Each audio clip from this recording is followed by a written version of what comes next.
Okay, we'd like to welcome you to the Town Hall, the Budget Town Hall meeting tonight. We thank you for taking time and coming down. I'm assuming that this is being Zoomed, Jim. For all of those that are out there watching in, thank you. We appreciate that. For those that are here, we would ask that this is being recorded, so if you could turn down your cell phones or put them on something that would you will be the only one. At this time, I would like to ask you to stand for the pledge.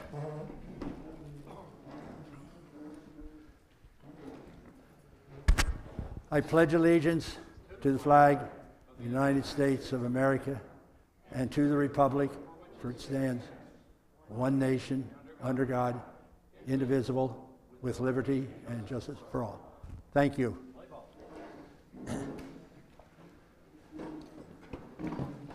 We're going to take just a quick minute and allow those that are here to introduce themselves. So I'll start with you and then go right on down.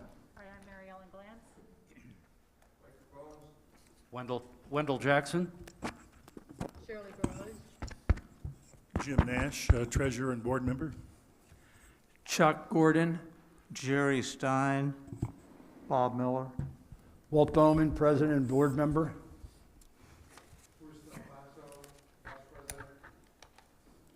Joanne Deacon. Not working. It's number one. Joanne Deacon. Amy Horlock, Secretary. Glenn Saylor, ex-treasurer. Dale Mitchum, Director. Jim Morgan, General Manager. Okay, and I know we do have some staff here. I see Kimberly Evans over here and Kara Hardy. I don't know, Jim, whether any of the rest of your staff are here that I ought to introduce. Where's that? Okay. Oh, there we are. Okay. All right, without further ado, I'm going to turn the meeting over to our treasurer, Jim Nash. Thank you, Walt. The subject of tonight's meeting, town hall meeting, is the draft budget, which has been submitted by the Finance Committee, which is represented by the people sitting here on this side of the table. And it's for the upcoming budget year, which is the 22-23 budget year, which begins on May 1st of this year. And just to note here before we begin, this budget has nothing to do with the golf course. With the exception of there is money set aside and allocated for legal services associated with the golf course litigation. But other than that, there's nothing in here that pertains to the golf course. Although this has been being presented by the Finance Committee here, I want to give a shout out to Jim Morgan and his staff, who did a lot of the heavy lifting and research that goes into this budget. There was a handout available at the door. I hope everybody got a copy. It's a two-sided copy of the budget, line by line. It's identical to what you're going to see on the screen. And I hope everybody got one of those. As in previous years, this presentation will go through the draft budget, and we're going to start with talking about expenses. That'll be followed by the income side of the ledger. And go to the next slide, please.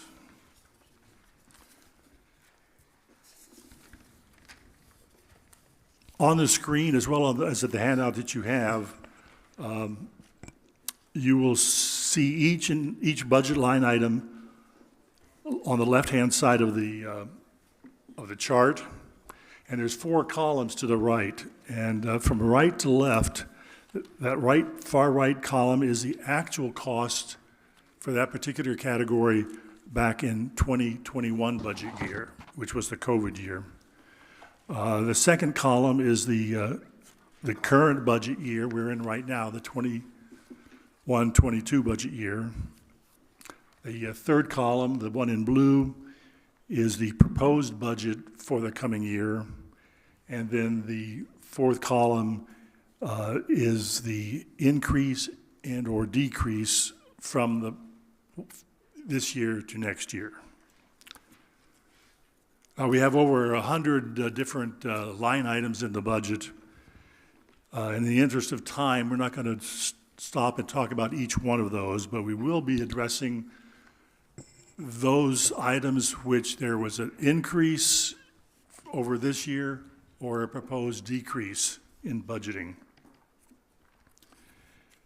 This is the, I mean, it might be noted on your sheet, but this is the fourth version of the budget that we've developed since December. And this is slightly different than the one that was presented at the workshop 3 weeks ago. There's been some minor changes as a result of that workshop. The purpose of the town hall is we're going to talk about the budget, but the primary reason is to share it with those of you that are here and are watching online. And we're going to leave ample time at the end of the meeting as we go through our entire presentation for residents to have any questions or comments, and hopefully we can answer those questions as you present them.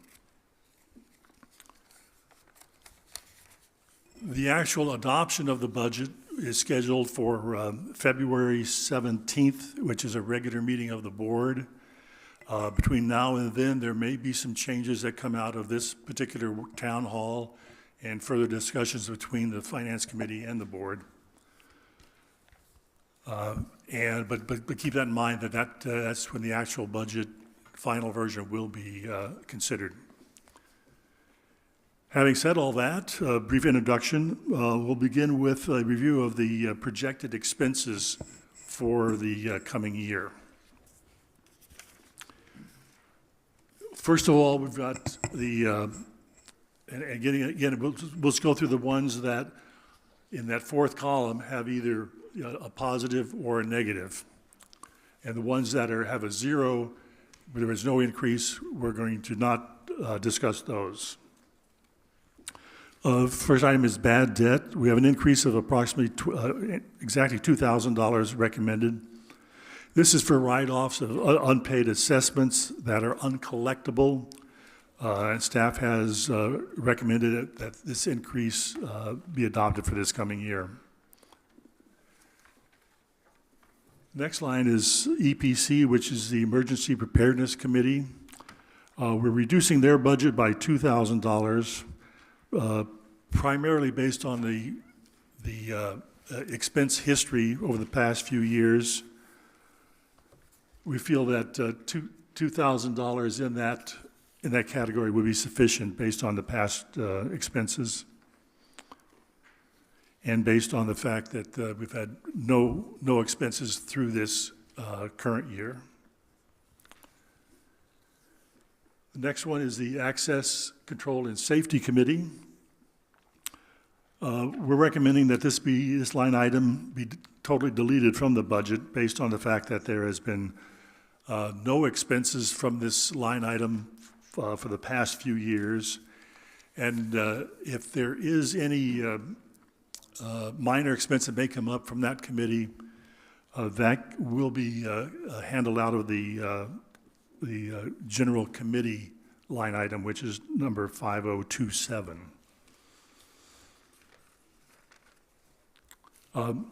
Bank charges, we are recommending an increase of $50 based on what we've expended this year so far and based on the trend that staff is seeing. 5031 is board expenses. The committee is recommending a decrease of $1,000. That's based primarily on the trending this year so far. We're well under budget, and feel we can get by with less money spent in that category this coming year. We have an increase in number 5045, dues, subscriptions, and software. We're recommending a modest increase of $1,300 due to the general increase in category of some of the items that are included in here. And I'll take a minute and let people know that we were successful in lowering some of the cost for our subscriptions thanks to our staff and to Joe and Deacon's help. We successfully lowered our expenses for the newspapers that are available in the Clubhouse for anybody to read. We saved a considerable amount of money there, but it's offset by other increases in subscriptions, dues, and so forth. Office equipment maintenance. Again, based on the trending we've seen this year so far, we expect that to go up next year by about $1,000. Then the reserve study, which we do every year. This next year, we are going to be required to do a full on-site inspection of all the common areas, clubhouse, and et cetera. All those facilities will have to be inspected as part of a 3-year arrangement. And our consultant has quoted a price of $6,000 for that, which is over the last couple of years. And that concludes my section for right now. I'm going to turn this over to Shirley Brose, who will continue with the administration. I need the next slide, please.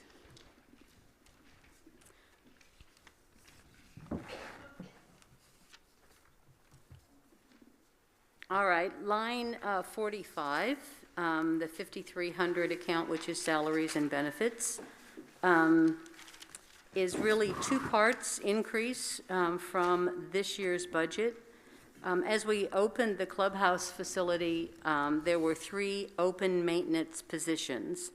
And in looking to fill those positions, management realized that the salaries that we expected to pay were not what we were going to be able to hire someone at, and so we had to meet those starting salary rates.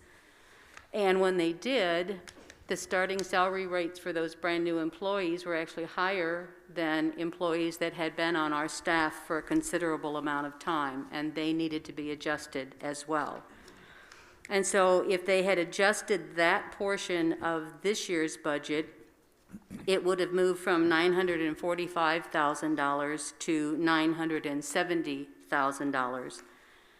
And then the movement from the 970 to the new budget of 997,000 is an increase of 3% and is $29,000. I wanted to give it to you in 2 pieces so that you realize that the increase wasn't just from one year to the other, but there were extenuating circumstances in there that made us increase more than the 3% that we had talked about.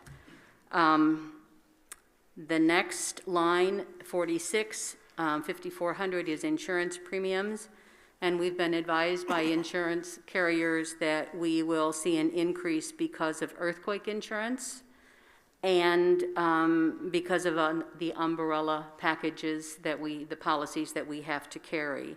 So that line will move from 75,000 up to 78,000, or a 3% increase. The next line is 49, which has a change, which is internet services, and that's not a surprise. We have internet services on all of our gates, on the Jackson Clubhouse gate, as well as Cal Oaks and the Nutmeg gate.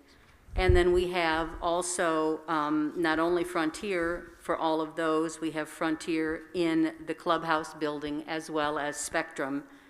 And we're anticipating an increase of about $1,000 from $14,000 for those services in all of those areas to $15,000.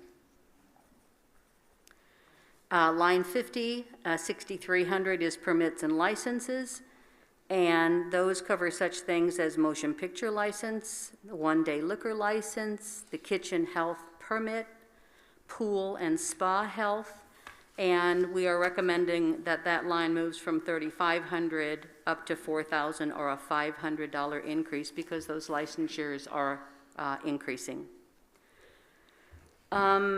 We do have a change on line 52, which is item number 7,000, audit and tax services. We're not expecting any increase, and we're just rounding.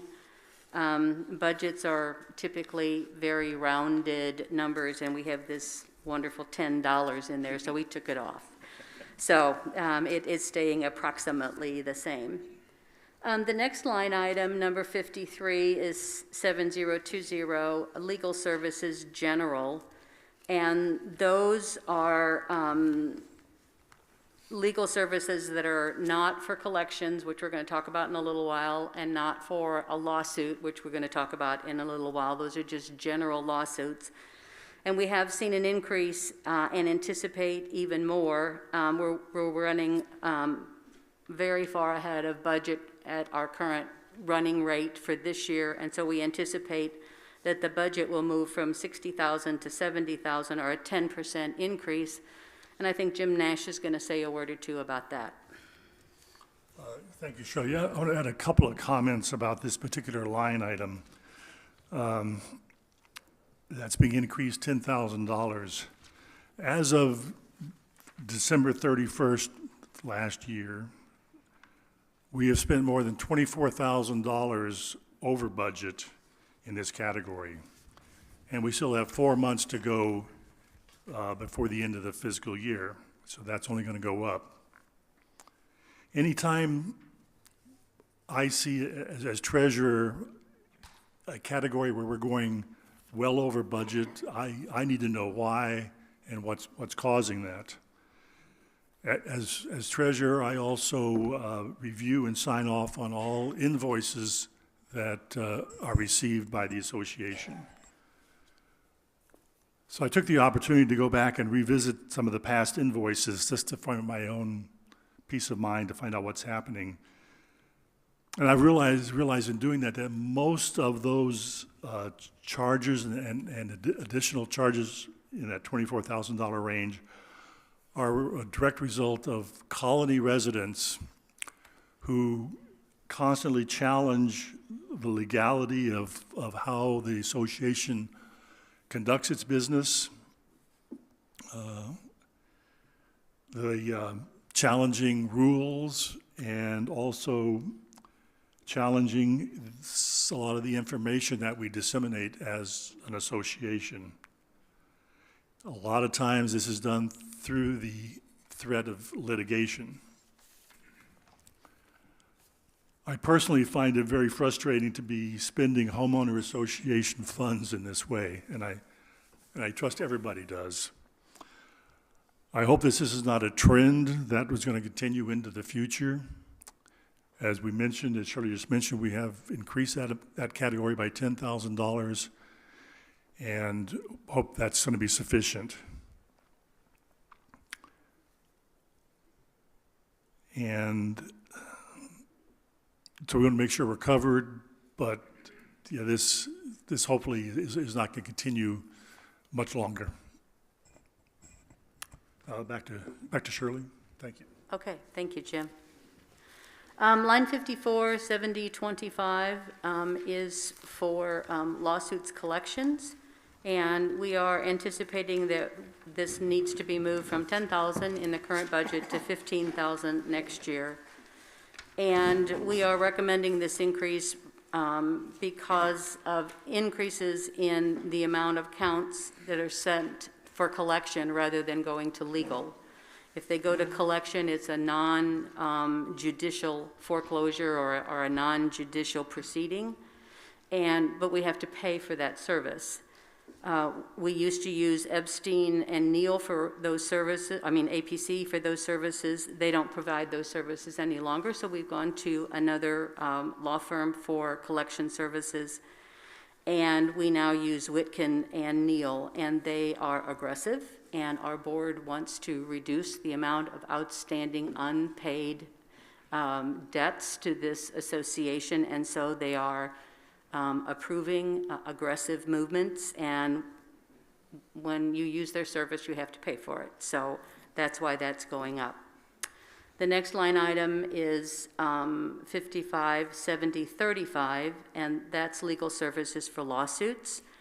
And while still a substantial amount at $75,000, it's actually going down $60,000 from this year's budget. And this is the amount that our legal counsel is estimating for this year's cost to move forward with 2 lawsuits,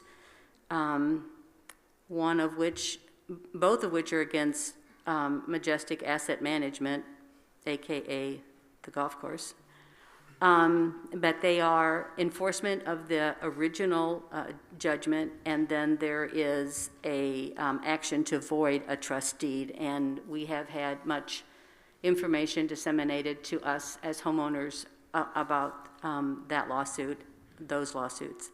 So we're anticipating that line item will go down $60,000, and Jim Nash will talk about that portion of it when he discusses other parts of the budget. Line 56, 7040 is our management fees to PCM, Professional Community Management, and our contract with them is a 3-year contract. The contract year that we're in, they agreed no increase, and they didn't. The contract calls for a 3% increase in year 2 and no increase in year 3. And so we're budgeting for year 2, which is a 3% increase. So it'll go from $192,000 to $197,760, or a $5,760 increase.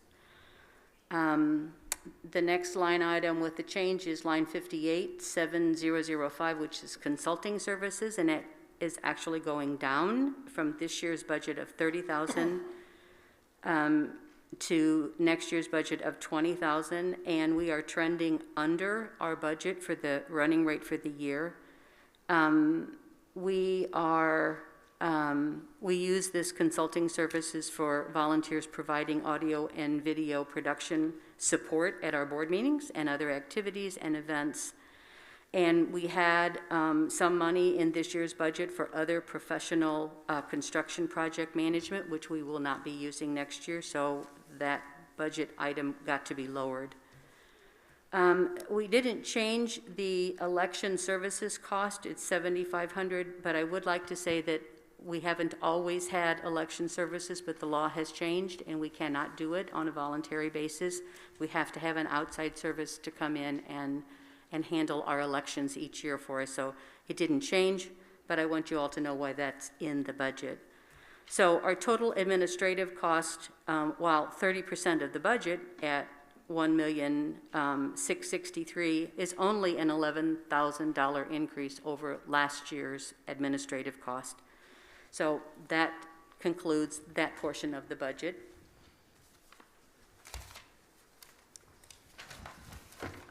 The next portion. Yep. Yeah, we'll turn it over to Chuck Gordon. The next portion of the budget is utilities. And the prior budget, we had $156,700. The proposed new budget is $192,200. This represents only 3.6% of total colony expenses in our budget. So it's not a big piece of the budget. But nonetheless, the increase or the variance is $35,500. That represents an increase of 22.7% from the prior fiscal year. And this is a reflection of the high energy inflation that we're seeing right now in the United States. Of the 5 utility accounts in our budget, we are recommending an increase in 4 of the 5. The primary reason for the escalation of our utility budget rests largely in just 2 of these accounts, electric and gas services. On line 64, electric service, account 6,000, Over the first 6 months of the current fiscal year, we have been trending over budget. This is primarily due to the high energy usage during the summer months for air conditioning. We recommend an increase of $10,000 or 10.6% from $95,000 in the prior budget to $105,000 in the current budget for the next fiscal year. We are anticipating further Southern California Edison rate increases. The additional $10,000 will hopefully safeguard us from the anticipated SCE increases as well as fluctuations in our monthly usage. Line 65. This is the other one that went up a lot in utilities. Of the $35,500 that we're proposing an increase in all of our utility total budget, the proposed increase of $24,000 for gas service comprises 68% of our utility increase. We're recommending an increase from $41,000 to $65,000, which represents an increase of 58.6% in gas service account alone. Our actual cost in the prior year approached $54,000, which underscores why we believe a new budget of $65,000 is now necessary. We are anticipating continued inflation in energy costs, and we expect further rate increases by the gas company. Line 66, water service, account 6025. Now here we're recommending an increase of just $1,000, or 7.2%, from $14,000 in the current budget to $15,000 in the next budget. Even though we're currently trending slightly under budget for water at the Clubhouse and Gatehouse, we're recommending the increase to cover a potential water rate increase, as well as monthly sewer fees for Clubhouse, Gatehouse, and water for the pool and spas. Line 67, trash and recycling, account 6035. We're recommending an increase of $500 or 9.1% from $5,500 to $6,000. We're currently trending slightly over budget through the first 7 months of the current fiscal year as a result of a slight increase to the cost of their services. Due to their increased costs, we're proposing the increase of $500. That concludes utilities.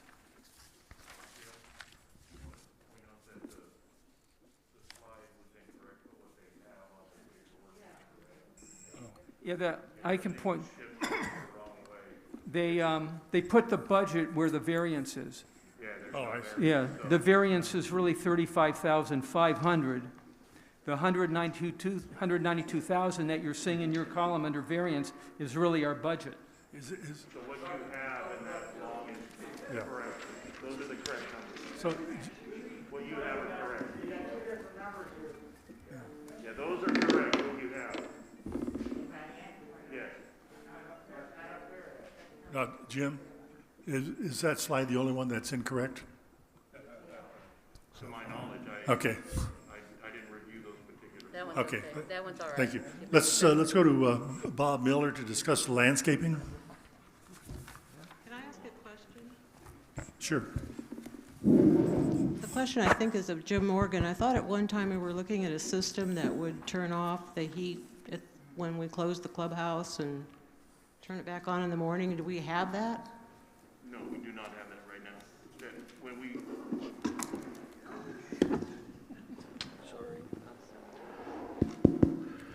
when we consulted with an electrical engineer for the lighting retrofit for the building, the system that they were talking about for energy management that had been recommended was specific to HVAC equipment and was thought to not be cost effective to do. The return of investment on that particular item, because it was so expensive, was pretty far out.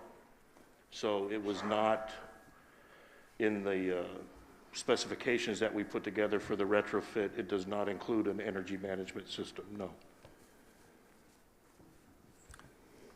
Hey, Bob? It just doesn't seem right to me. It seems like we should be able to find some way to turn them off when no one's in here to say, gas is just, Well, we can Remarkable. have timers that can offset the startup of those pieces of machinery. Just having an energy management system would have, because they're designed for that, made that much easier, but we can still accomplish that with other means. I would do something if your gas bill is like mine. Yeah, gas is going up.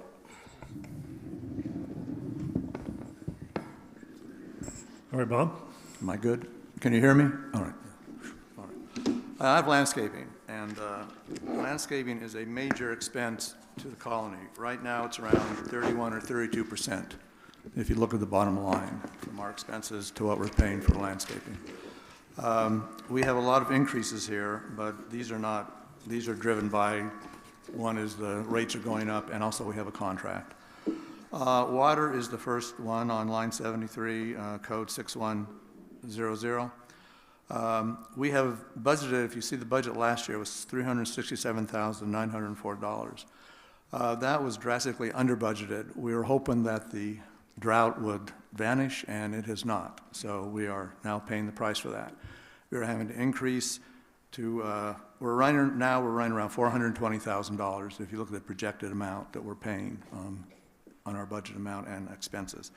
So we have budgeted that amount, which is an increase of $52,000. I'd like to also add the landscape committee is involved in this budget. We are one of the few committees that do get involvement because it's such a large amount. So they recognize this. Bo Henson, who's in charge of our irrigation or watering area, he looked at this and felt this was an accurate amount. But it is $52,000 up, and that's around 14% increase. And we've also discovered that water rates are going up for the two. We have two companies that are providing our water. Their rates are going up 14%. So with all that, we have gone a significant amount up. So we're up 14% on that. Okay, the next numbers, 74 through, 80. These are, landscape contract. These are environmental concepts, EC. They are our landscape contractor that we pay to do all the maintenance, or do all the landscaping around the colony. These are, you see it's front yard, wild areas, green belts, clubhouse, Jackson Gate, Callux Gate, Nutmeg. All these are areas that they have contracted amounts that they take care of. Their contract went up for $5,000. I believe last year we got a discount, didn't we, Jim? Did we not go as much? You negotiated that they didn't go as much as they were going to, right? They decreased last year's contract due to the expense hit we're getting with the closures from COVID. Right. And I think that increase was 3% last year. Well, this year we have to go up to 5%. So this is an increase of 5% from last year's budget. Now, also included in this is labor. And as we all know, the minimum wage is going up. And a lot of these jobs that the landscape company has are minimum wage jobs. They're not skilled in that. So they are having to raise their costs, and in lieu of it, they have to pass that on to us. So you see that's all 5%, and that there is a so I think I've figured out it's around $50,000 increase to contract, and that comes out to 5%. All right. See where's my slide? I want to make sure I'm on the same. Okay. Now you'll see a bunch of zeros. We are not increasing in all these areas where you see the zeros down. So let's change that. Actually, we're trimming one of those now. Okay, the next two we have done some increase on. We decreased one and increased another. Trimming wild belts, line 86, which is 6136, trimming wild belts. We have been doing a lot of work in the wild belt areas. And when I say wild belts, that's the perimeter of the colony. That's along the streets, I guess, Nutmeg, Jackson, Cal Oaks. That's where the wild areas are. There are some also that backs up on some of the developments. But this is the periphery, we call wild areas. The green belts are those that are in the middle of the access. Most of these wild areas, you have access to it, but you're not walking back there. They don't have planned route paths or anything. So that's why they're called wild belts. We have been doing a lot of work back there, and right now we're running over budget because of all this work. So in anticipation of not having to do as much back there in the coming years, we've decreased that budget $1,200 from $8,400 from last year to $7,200 this year. Mulch replacement. line 87, 6145. Now, the mulch, we've added another dynamic to mulch now. Usually, the mulch that we have budgeted for is usually what Anthony orders from the mulch company, and that's the ones that go to your front yards and the established greenbelt areas that's been there for a long time. That's the mulch that we usually put out. 4 years ago, we started to do turf renovation, where we have been taking out turf and putting in plants, and all that is dripped there. But we also had to take the turf out. We've had to put mulch in. And, I don't have a golden, globe on how long mulch lasts or, but we feel, starts bleaching out very soon. So, you lose that nice brown color and becomes rather a daub. I don't know what the color is, but it's not pretty. But the landscape committee looked at that also, and we felt that we had to do, 4 years ago is when we started this renovation, we're now finished it. And so we have to go look at, we have to start replenishing this? Because mulch deteriorates, as you know, through age and that. So we're looking at going into the areas that we were doing 4 years ago and the renovation and putting new mulch down there. The landscape committee was rather aggressive in feeling that we had 4 years to do it. But we did not feel that the budget could handle the amount of money that they requested. So we did increase it to by $14,600 to $50,000. And I will say, if we do not, the extra, sometimes you don't, your budget, the mulch budget that is going for the front yard, sometimes we have less than we budgeted. If we have that, then we can push that amount of budget into the greenbelt areas for the renovation. So, but we're looking at an overall cost of $50,000 for mulch. That includes that. And then looking down, all the rest are zeros. So we did not increase that. There is one area, major irrigation repair, that felt that could be moved to reserves. So we dropped that out of the budget. So what we're looking at is a budget of $1,682,471, which is around 32% of the overall budget. Our increase is $116,424. Which is, this is half of the overall increase, because this is a big budget. We have hundreds of thousands of square feet, acres that we have to deal with here that we have to maintain. So it costs a lot of money to maintain that, and so this is a major increase, close to half of what the overall increase is for the whole colony. Okay, I think here endeth the lesson on the landscape. Next slide is get into the gate entry and patrol services, and Wendell Jackson will be presenting that. Jim, before you go there, can I ask a question on this last one? Sure. The water budget, I know a lot of our folks in here realize we've gone through returfing the last 4 or 5 years. What would the water bill have been had we not done that? What has the actual savings been, even though it goes up? Do you have any idea? Jane did that. She got her. I have those. Am I still on? Yeah. Hello? Okay. I have those figures that Jane Go ahead. provided that we in the landscape.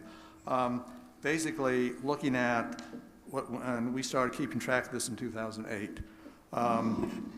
Our cost would have been, right now we're running around $400,000, over $400,000. It would have been double that, based on the normal increments from the average cost, $400,000. Now, as with all our utilities, the utility companies are putting tiers in. We're all getting this in electricity. You got to have from 4 to 6 or 4 to 7. They want you to cut back. Well, in water, if you use a certain amount, over a certain amount of water in an area that they feel is too much, then they will slap on a next tier. If we take that into consideration, the analysis that Jane did in that, and Anthony was part of this, and Bo, we would have been close to $1 million. So we'd have been $600,000 over what we are currently. Thank you. So. Thank you. Good question. One other question. It has to do with the mulch. If I understand, last time they said that front yard mulch is replaced every year. No, it's on a Every 2 schedule. years? It's on a schedule. Yeah. Anthony does it. And I looked for the schedule. I couldn't find it in my landscape book.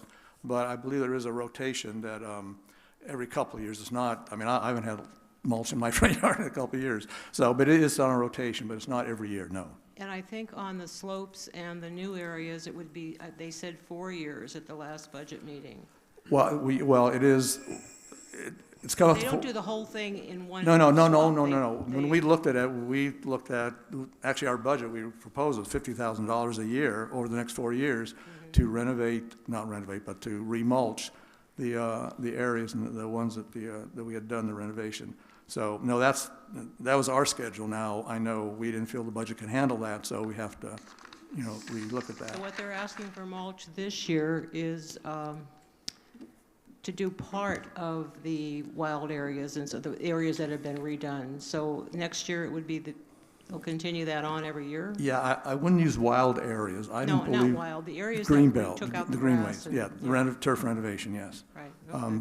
We're honest, we hope to have a schedule that, and, but when they looked at it, they felt, Vern, he used to be on the committee of that, he was instrumental in getting this done, and he looked at it and said, this is, all things being equal in the best scenario, this is what we need to do. But, there are some financial ramifications of that. And I think the intent is to have money funded every year for some level of mulch in the community. So yes, you will see this every year, something for mulch. Wendell? I have one more question. Bob, did we not hear from these water companies the increase of like 14% Yeah. from both of Yes. the water companies? That's what I mentioned, part of yeah. the increase that we're 14% looking is, yeah. at? I mentioned, Thank yes, it is 14%.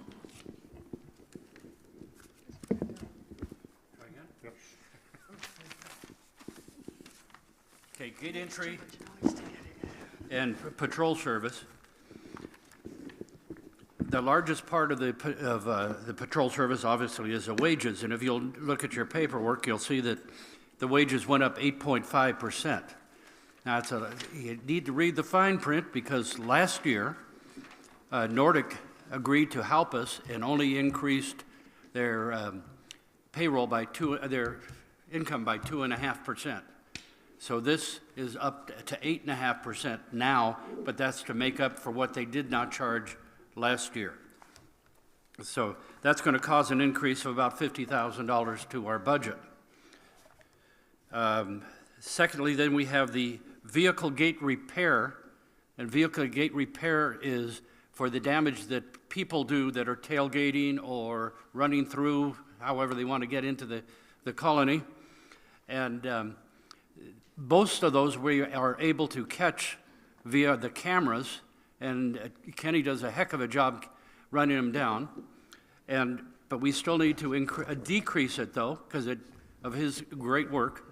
It's going to go down $2,000 from $10,000 to $8,000 on this budget for the reduction of $2,000.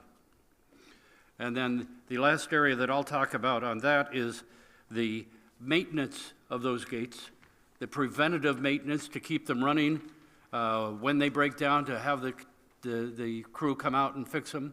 And that also has been running behind budget, and that we're reducing by $5,000. So it's dropping from $20,000 to $15,000 for the budget. So the net variance for the guard service and gate entry and patrol service is an increase of about $43,000 this year. Again, most of that is in the payroll that we're making up for the favor they did us last year. And if I could just make one clarification, just regarding the contract, because the association on its three main contracts enters into 3-year agreements with them, the second year, which is the year that Wendell was referring to, they, because of COVID, agreed to a lesser amount than what was contracted for. The increase for this year is the amount that they originally quoted the third year would be. So we're not paying for what we saved last year. We're not paying for that additional amount that was saved. We just jumped over to the third year's quoted price. So I just wanted to make that clarification. Thank you.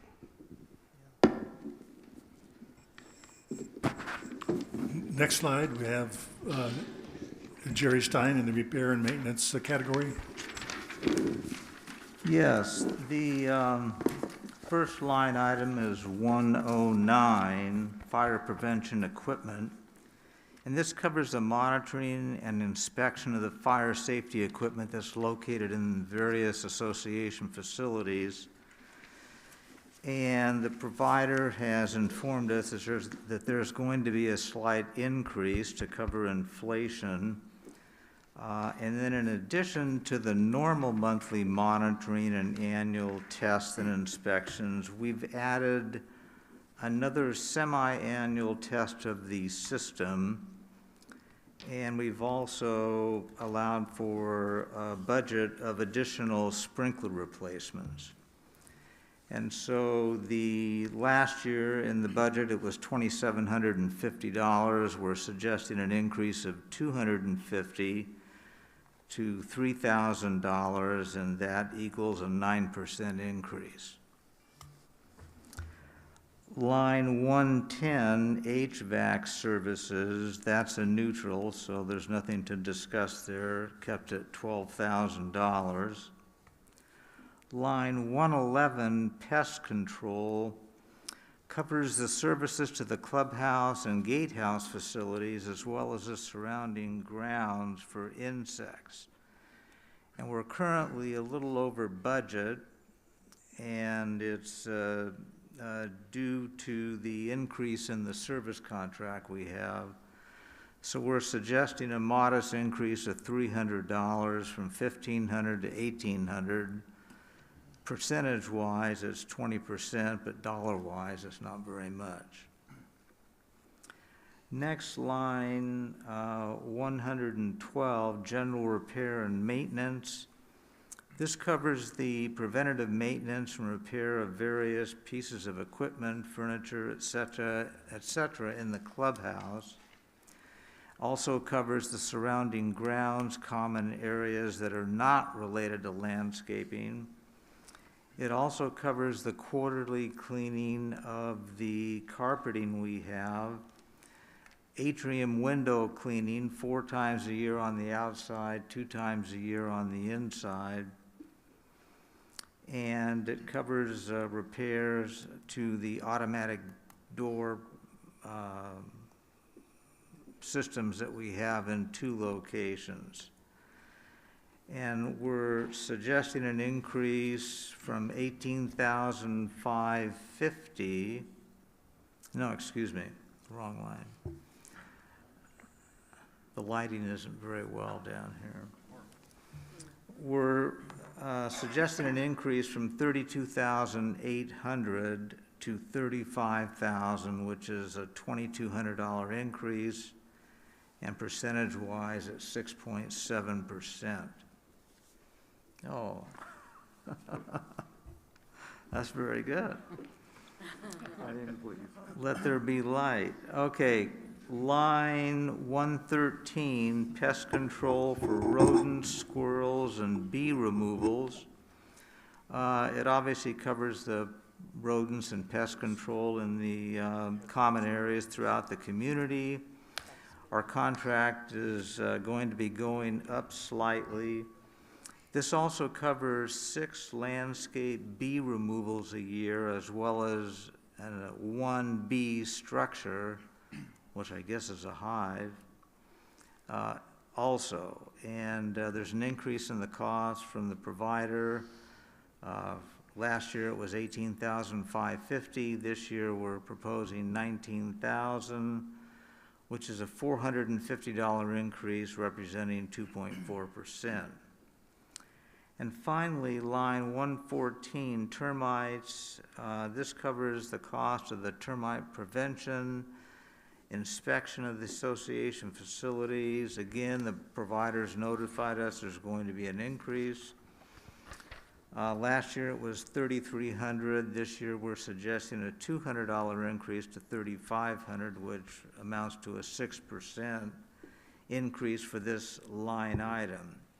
The total increase for all of the items is $3,400, which averages out to a 4.8% increase. Thank you.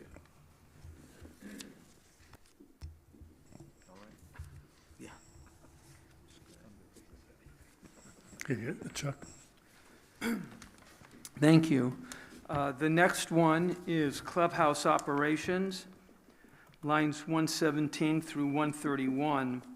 I'd like to preface by saying that Clubhouse operations only comprises 2.4% of the total colony expenses in the budget, so it's relatively small.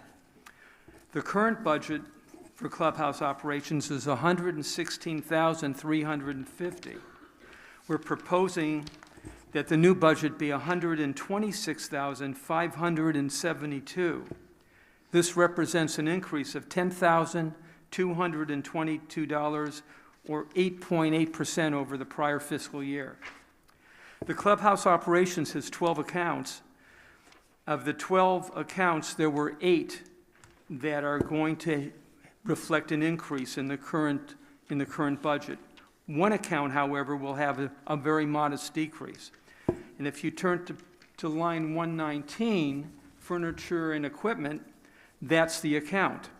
We're recommending a decrease of $800 from $4,800 to $4,000, largely due to this account trending under budget in the current fiscal year. And it represents furniture and equipment that's not covered under reserves. Line 121, indoor plant maintenance services, account 6426. We're recommending a very small increase of $152, or 2.6% increase, from $5,920 in the prior budget to $6,072 in the new budget. The recommendation results from an approximate 2.5% increase in the cost for the vendor services. So we're basically just increasing our budget on this item to retain the vendor services. Line 122 is pool monitoring, account 6437. Here we're recommending an increase of $1,000, or 25%, going from $4,000 in the prior budget to $5,000 in the new budget. The $5,000 amount projects to cover the cost to provide a pool monitor to enforce compliance with the rules at the pool and spa area during the spring and summer months, April through September. The labor costs for the services are expected to increase due to the California mandatory minimum wage increase. Line 123 is pool management, account 6438. We're recommending an ever so slight 1.8% increase of $370, from $21,630 in the prior budget to $22,000 in the new budget. Our pool cleaning contractor, One Stop Pool Maintenance, has requested a modest increase in the coming fiscal year, citing the increased cost of chemicals and pool supplies. We believe their request is reasonable and understandable given the inflation of cost in general. Line 124 is pool equipment, maintenance and repair, account 6439. We're recommending an increase of $1,000, or 12.5%, from $8,000 in the prior budget to $9,000 in the new budget. This amount covers the cost for repairing pool and spa equipment as repairs are needed.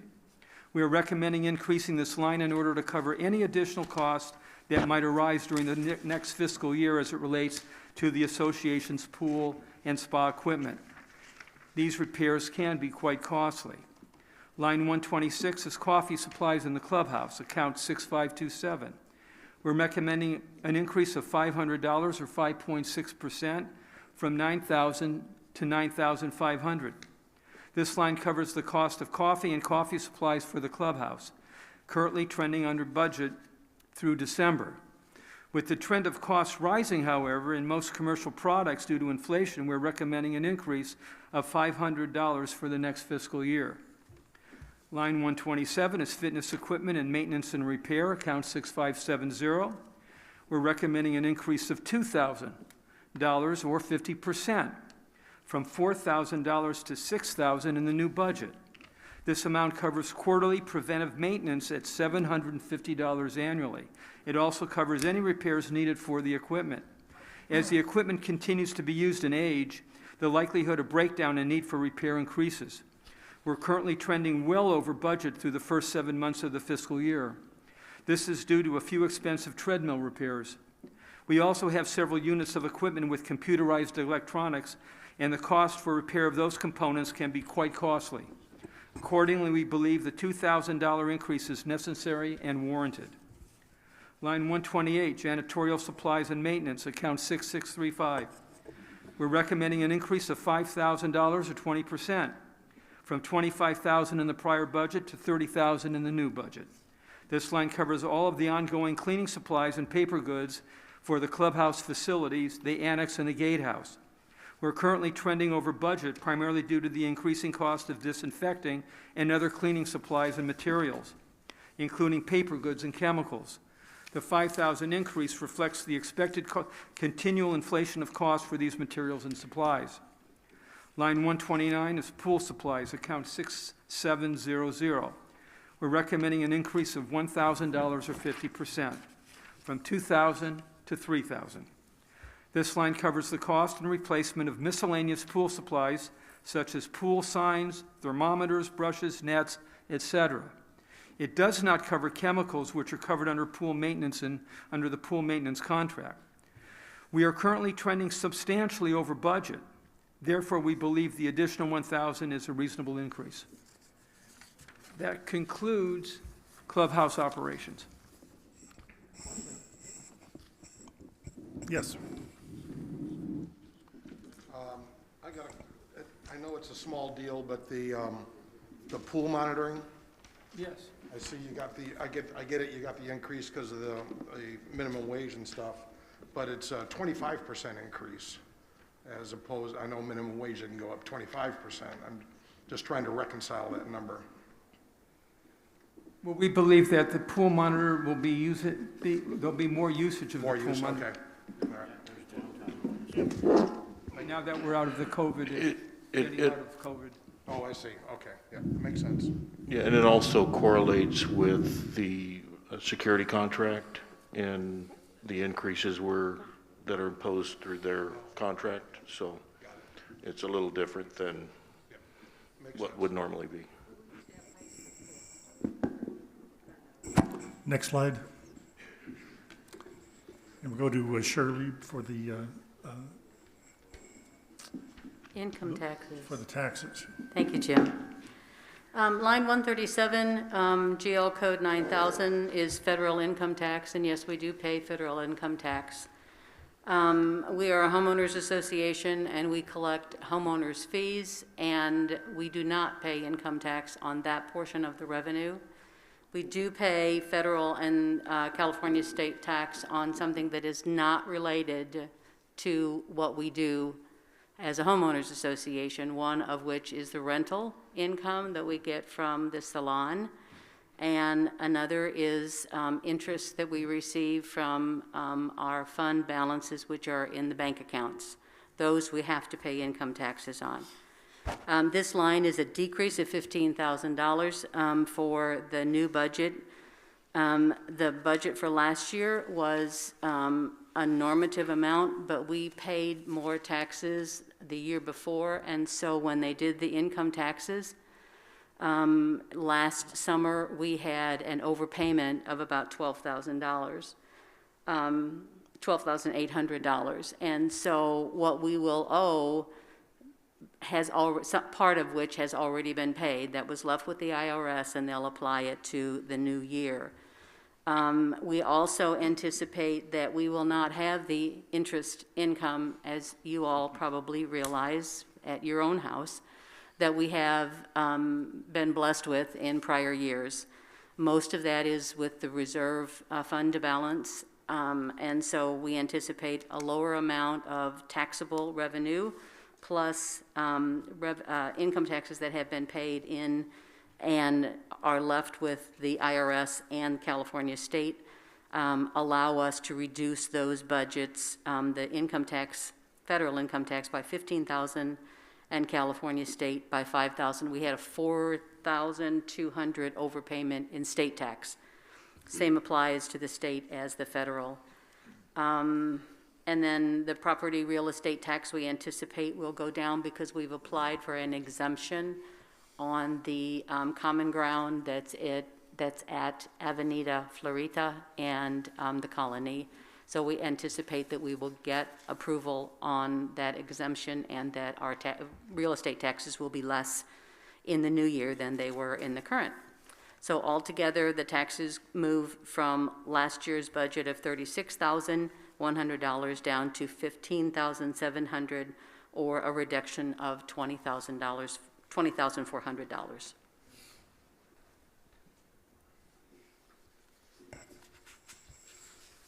There's no questions. We'll go to the next slide.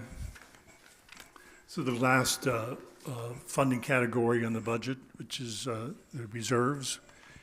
Every month as the assessments are collected, a portion of that is deposited or contributed to our reserve fund.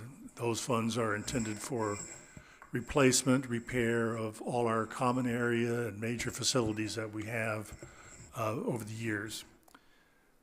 And this year, the committee is recommending the contributions to that fund be increased by 10%, or $88,000 for the entire year. This figure is consistent with what has been recommended by our reserve consultant. And that full report, the reserve study, will be before the board in the next month. Next slide. Okay, so summary of all the expenses. Overall increase of $287,571 from the current year's budget to this coming year, which is an increase of 5.5%. I would only note here that the current consumer price index or inflation rate is currently 7%. So at least we can say we're under that. One more slide here. This is a graphic illustration of how the budget is apportioned by the major categories. And I think this clearly points out that we have 4 categories that make up the 93% of our budget. One is landscaping. 2 is, which is about 32%. Administrative costs, which are 31%. We have the gate entry and patrol, which is approximately 17%. And then the reserve contribution, which is 13%. The remaining 7% are what might be referred to as discretionary funds. Everything else is pretty much an obligation that we have to live with as an association. And I do want to turn it over now to Jerry Stein, who is going to elaborate on this just a little bit more.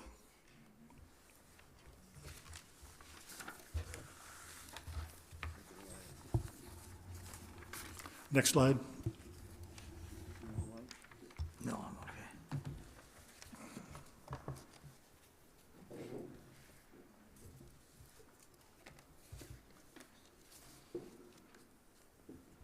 okay. Okay.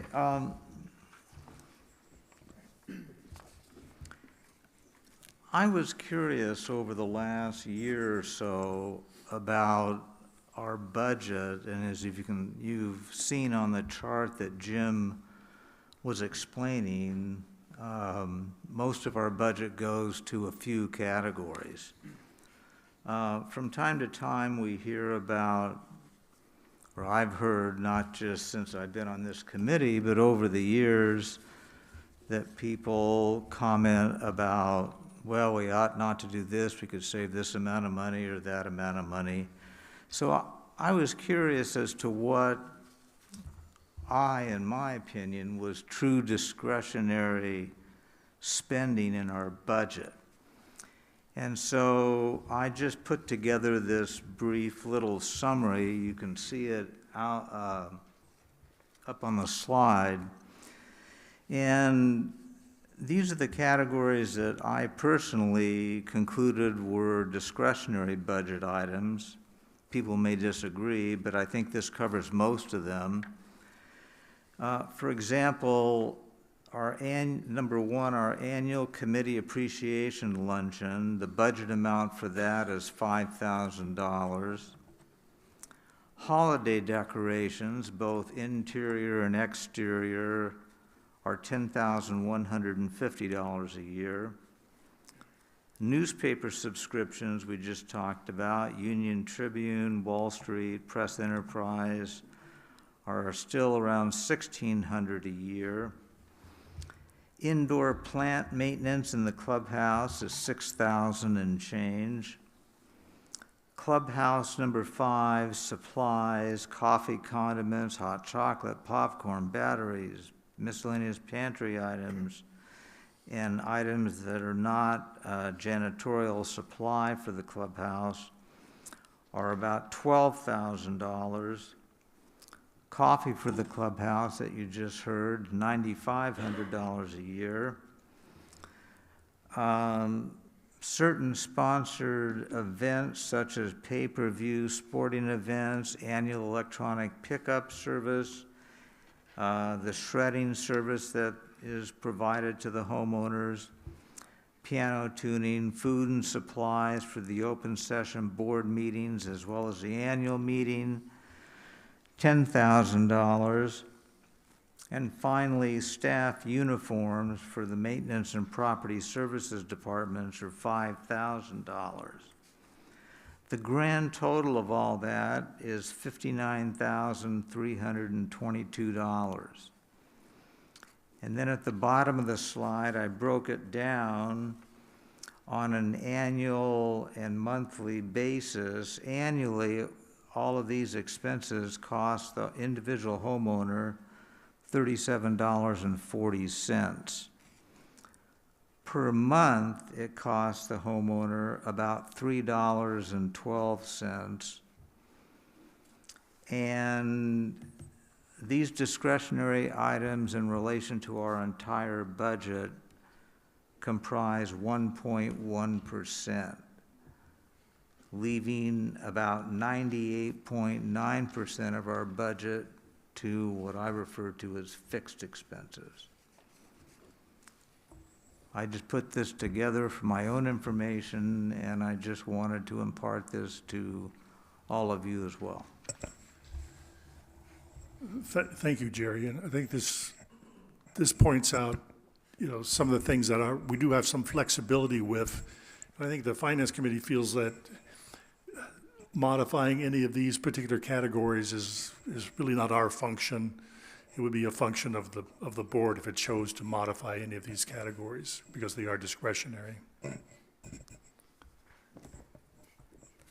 Jim? Yes. Diane, there.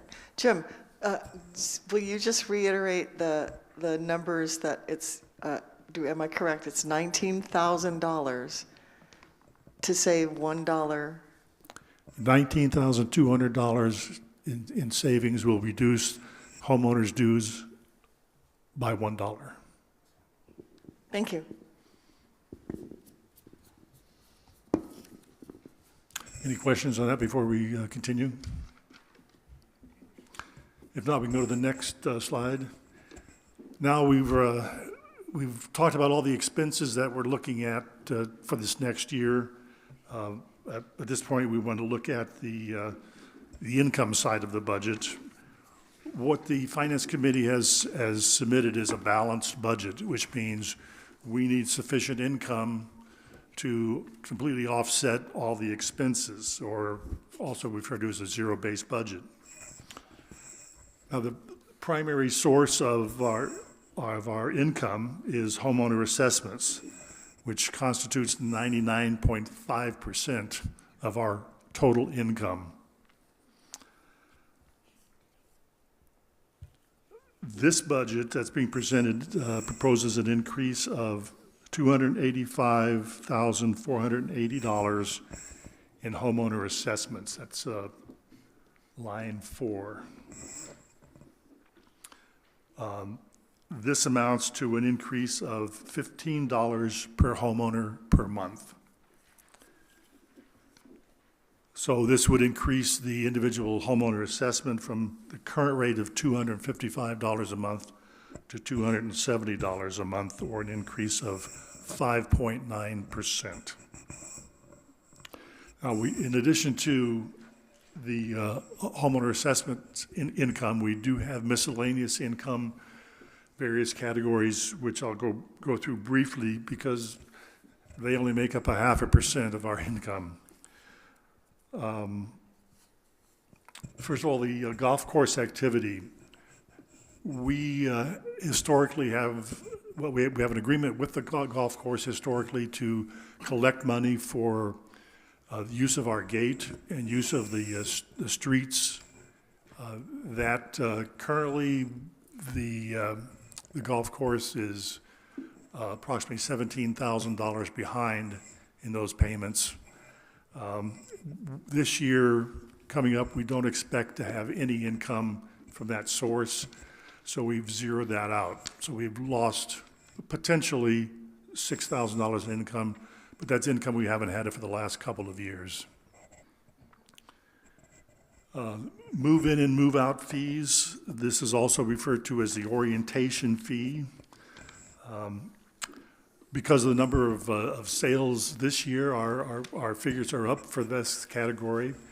We expect that trend to continue, so we have anticipated an increase of $5,000 for the coming year. The landlord fees, this is the fee of $100 for absentee owners who rent out their homes, and every time a tenant changes, there's a fee of $100 for that transfer. Next is salon rental, line 11, with a modest increase of $400. It should be $500. Let's say $300. $300, up to $9,000 for the year, a modest increase, but this is for the space in the clubhouse that we lease out to for the salon for the use of the residents. Now the next one is a big one. Prior year surplus. We are projecting we will be at the end of this current year. We will have a surplus. We're running under budget. And it is recommended that $99,571 out of our surplus be carried over to this next year, to the new budget. That is equivalent to a $5.23 per homeowner reduction in the potential dues. So that $5.32, if we didn't use that surplus, would be the additional burden on the homeowners. We are comfortable in making this recommendation based on where we are this year in being under budget. Golf course settlement account, as you may or may not know, we have a separate account that resulted from a settlement of the judgment, a cash award for attorney's fees that we incurred over several years. That money was set aside in a separate account for golf course related purposes. We anticipate, as you heard earlier in the presentation, as an expense, approximately $75,000 in legal expenses this year related to the golf course, which is substantially lower than this year. So we're only going to be using $75,000 out of that account to offset those legal fees. And that's a reduction of $60,000 over the current year. Next slide. Late fees. We anticipate an increase going this year to 19,000.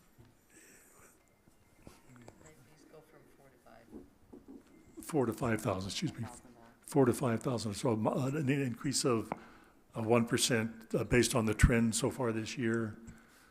And then fines. Fines have been down over the last couple of years due to COVID. And we're seeing an uptick in the number of violations resulting in fines. So we expect to get another additional $4,852 in income there. Not the best way to get income, but it is a source of income.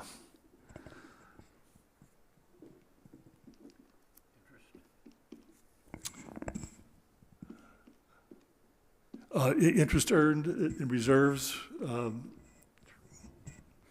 that is,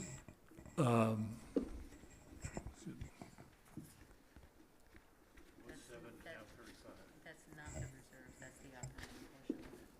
okay, I'm sorry. Yeah, all the interest we earn in our reserve deposits accrues to the reserve fund, and so none of that money goes into the operating fund. So this has been and always will be a zero amount on the income side. And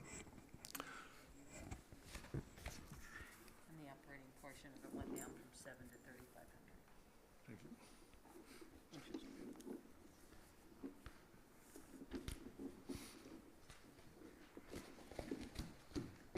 I think that concludes our presentation of the budget. I'll first ask any board members if they have any questions, and following that, we'll be accepting questions, comments from the audience. And prior to speaking, so on behalf of the audience, please state your name and your address for the record. And preliminarily, we'll try and keep the questions and comments to about 3 minutes. But since we have such a sparse crowd here tonight, I think we can go a little longer if necessary. Yes, Walt? Jim, question on the gate fees that have not been collected. You said it's about $17,000? Correct. Given that we, as I recognize, we have a person or an organization that does collections here in the colony for people. Is there a reason why that company that we now have cannot go after the golf course to get those $17,000? We have a collection agency that we pay. We have a debt that's owed to us. And I'm just asking that question to start with. I think it's a fair question. I think that's been on the ledger for quite some time. And I think we recognize that the golf course, the receiver who's operating the golf course right now is running a very thin margin and some months barely surviving. I think it would be maybe not prudent to pursue collecting that money at this time, especially given the fact that the golf course ownership will likely be changing here before the end of the year in one way or the other. And that agreement that we have between the association and the golf course for those fees will likely be renegotiated. And we also have an option to file another motion with the court, but we're not in a position that that's a good idea right now. So that is not something that is being recommended. One question, Jim. This increase that you're talking about proposing, how does that compare to the consumer price index? Can you explain that? Oh, the dues increase? Yeah. Dues increase, I believe, was 5.9%, and consumer price index as of the end of December was 7% for the greater Riverside, San Bernardino, Inland Empire region.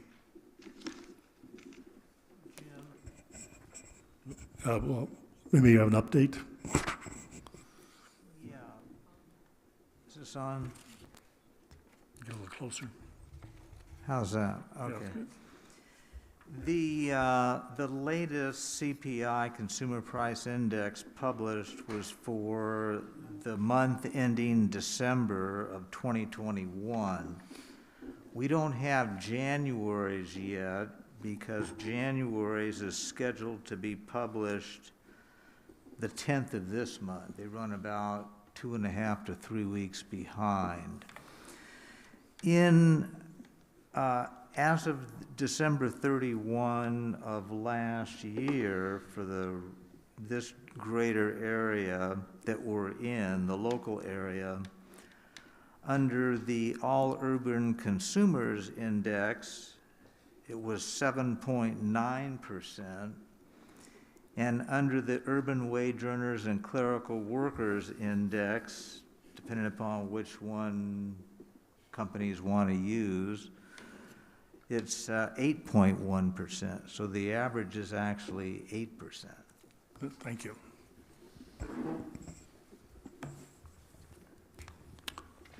With that, we'll open it up to questions and comments. Come to the podium one at a time and state your name and address. Yes.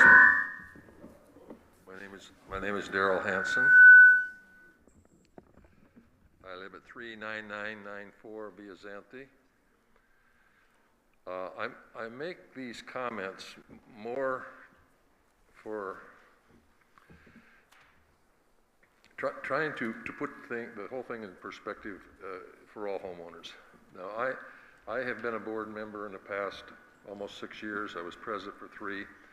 I know what a difficult issue you have because nobody wants their dues raised, but on the other hand, the reality is it's like running a business.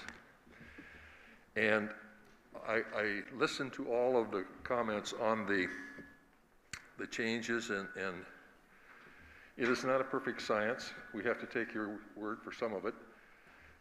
But when you go to the bottom line, there's 2 things that are apparent. Number one is that the increase is roughly 5 to 6%. We all got an increase of that much in our Social Security. Not that that's so important for the dollar in the pocket, but I think it gives an indication of what the government and industry and the economy believes is out there in the future. The only other comment I would make is that we have a tremendous bargain here at the colony. Our $250, for what we get, our $255 is an absolute bargain. And nobody's comparing notes with all of the other places, but it's also true that there are some newer places out there that we are competing with people to come in to the different associations. So I guess my comment is thank you to the board, thank you to the treasurer and to the finance committee, and I trust and hope that the rest of the members of this association will understand what the board and the finance committee and everybody else who works does for them. And I can assure you, having had some experience in this, I think everyone is trying to do the best job they can, and having an attitude that they're hiding something is really not, in my opinion, appropriate. Thank you very much.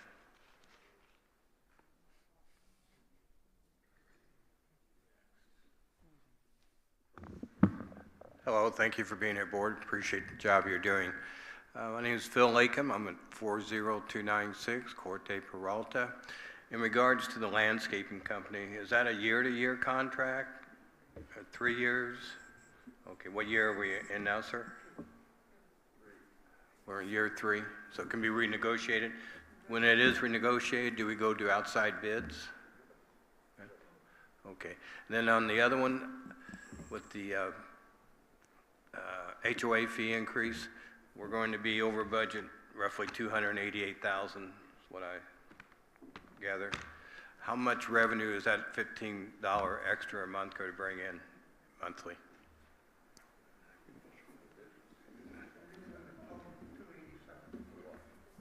It's going to bring, how much? Is that going to bring in, you say we're over budget 288,000, so how much is that $15 over the year is going to increase? That's all of it. Pardon me, sir? That's all of it. That makes up to 288, the $15 Yes. a month does? That does. Okay, so we're not going to take anything out of the reserves to offset No, some of the we are taking it out of our surplus. surplus? Yes. We have an equity account, and we have anticipated surplus this year. We're going to be under budget.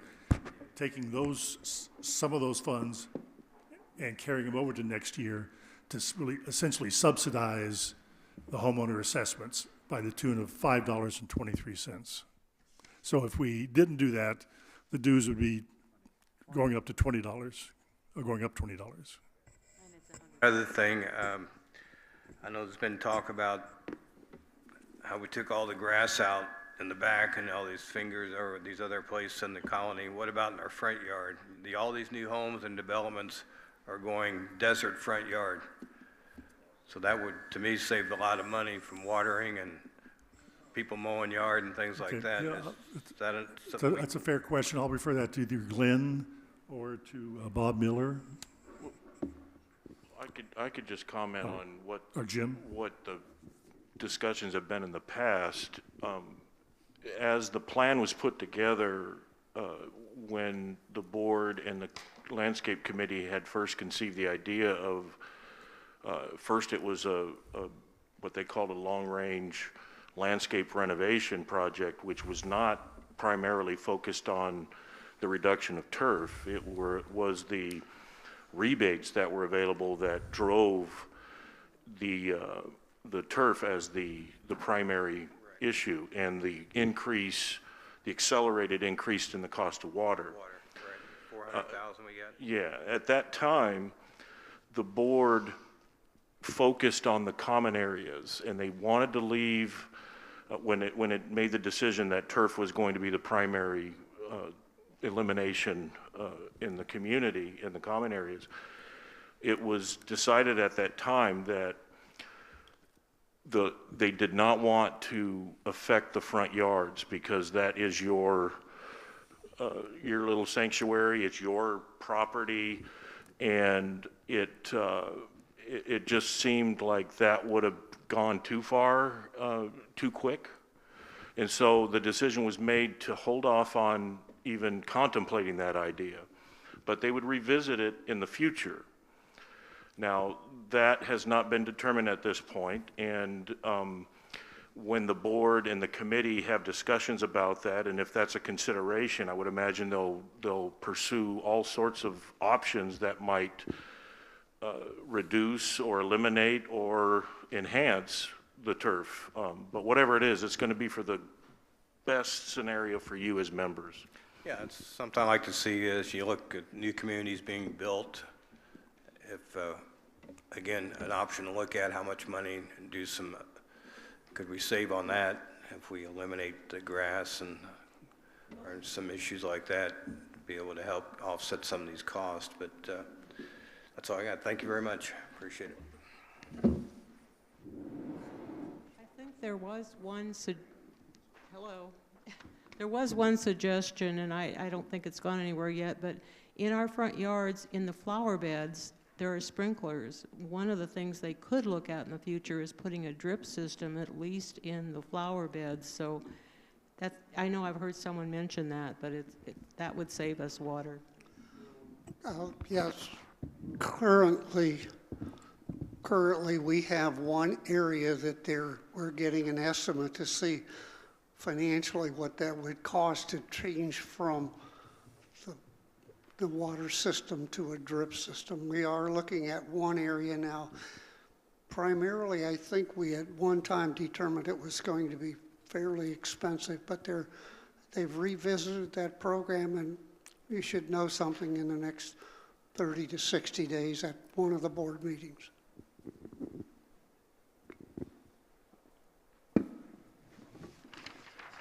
Hi, I'm Robert Clare, 40101 Corte Fortuna.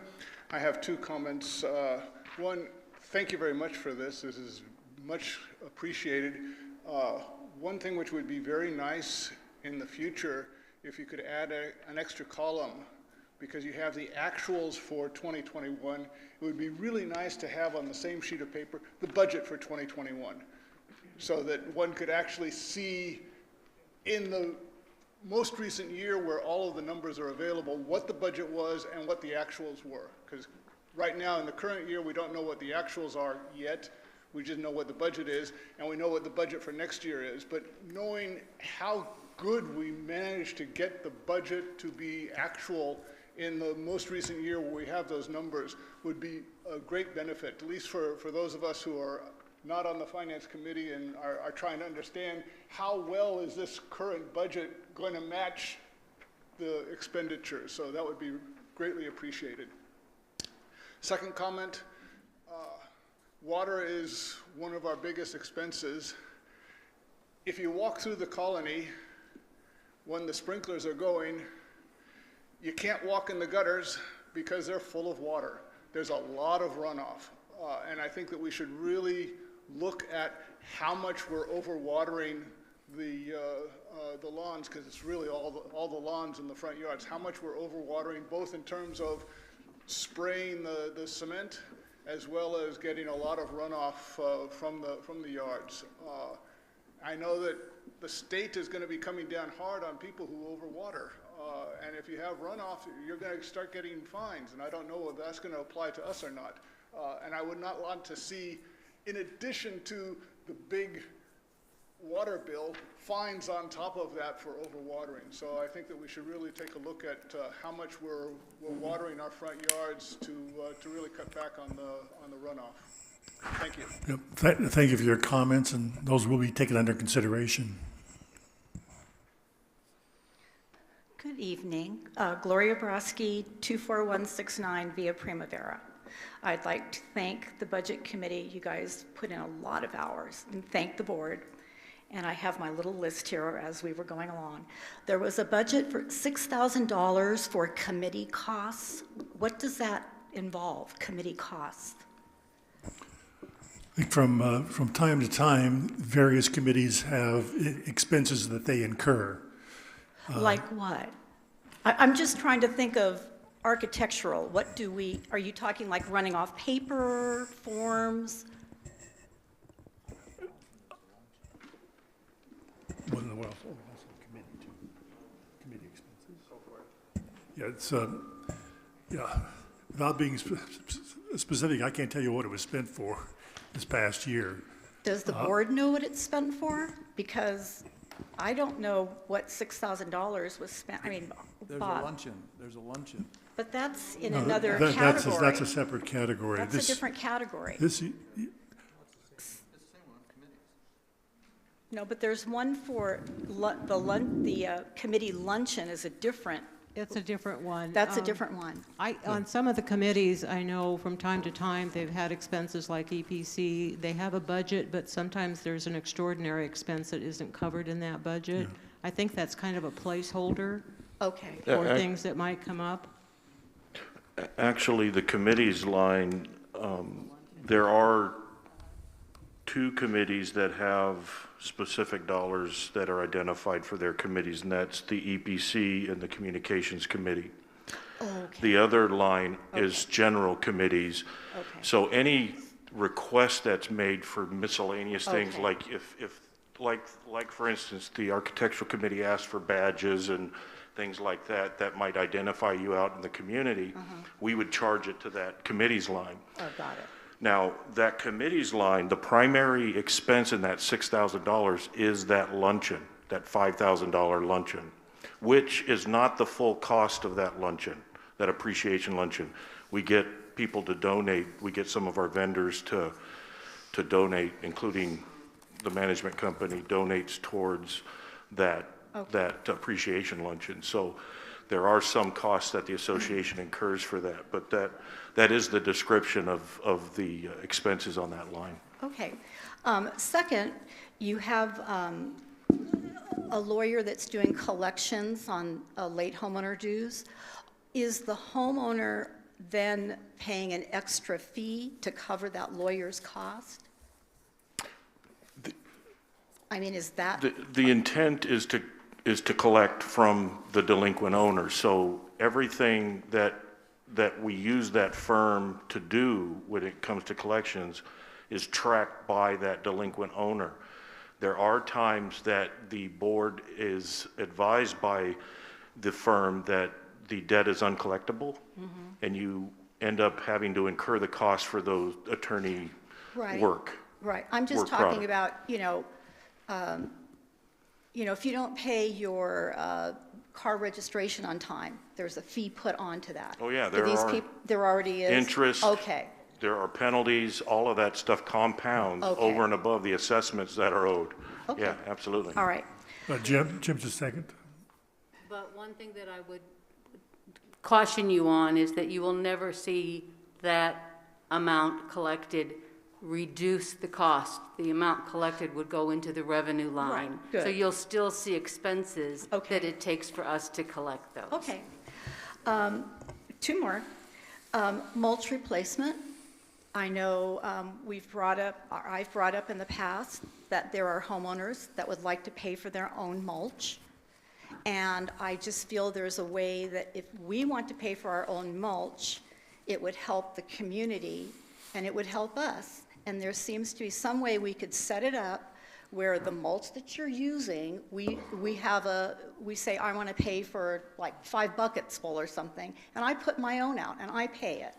And I would like to keep my front yard freshened with mulch, and then it's saving you guys, it's saving the community money too. And I think there's a lot of other homeowners that would like to do that because some of them put out the wrong bark and then they have to take it up. So I think there's a need, and that would save in the future. It's just a thought. Just a thought. It's a good suggestion, I think. I know, and we've asked it, and then we've been told no. So I just think we should rethink some of these things to save some money. I'm not sure how it was gone about, but I don't know that formal question had been brought to the board. But if staff had been approached based on the current policies, yeah, you probably were told that it couldn't be done. But there is a process that you could go through to see about getting it done. Now, I can't promise it, but it would be the board that would make that determination. Okay. Bruce? Just a Glenn? question. I assume what you're talking about is to use this, everybody would use the same mulch. Yes. We would just, Yes. we know what mulch to order, we'd have it put down. Yes. And Copy I'll in. pay for it to keep my yard looking good. Yep. All right? And the last one is, or Glenn, I'm sorry, were you going to say something about that? I'm sorry. Yeah, the mulch, we ran into a problem with some homeowners putting out their own mulch, and Yes. it did not match. Right. And they claimed that they paid for it, so it's not our problem, but we're trying to maintain in the community. Right. Everybody uses the same thing. Exactly.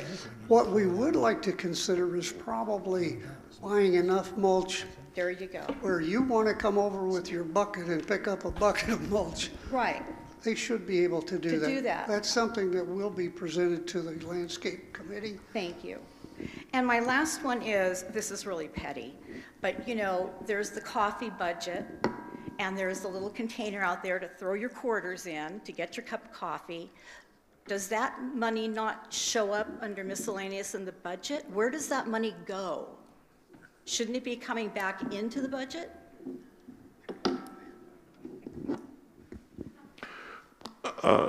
Right now, it's in a container behind my desk. So it needs to be taken down to the change machine, and yes, it would end up in the miscellaneous. Okay. Is where it would go. You mean you don't have like $1 million hidden back there Yeah, to don't turn in? anybody remember that it's in my office in a container. All Now right. I got to get it out of there for sure now. Well, I just think it should go, I've never seen it go back into the budget when we've had the budget meetings, and I'm just wondering if it's put into petty cash or Well, what? portions of it, it does go to petty cash when there is a need at the time and we don't have enough petty cash to cover, because we don't replenish petty cash. We don't have a budget line to replenish it. Okay. So yes, the coffee money and copy money for copies on the photocopy machine will serve as petty cash. But there's still excess, and certainly that change is the excess.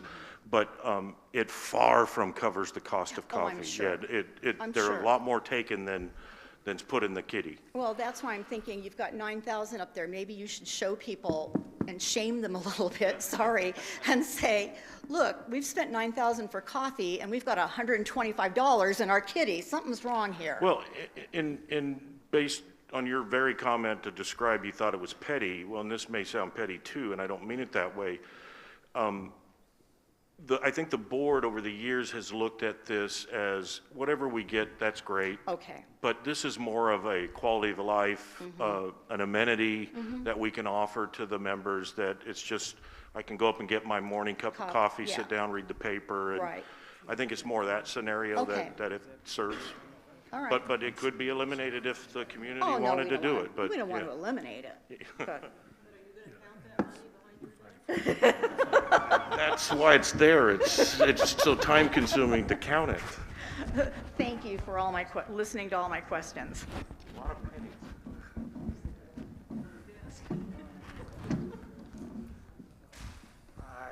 Tom Bracken, 24197 Torquay, Cadorva.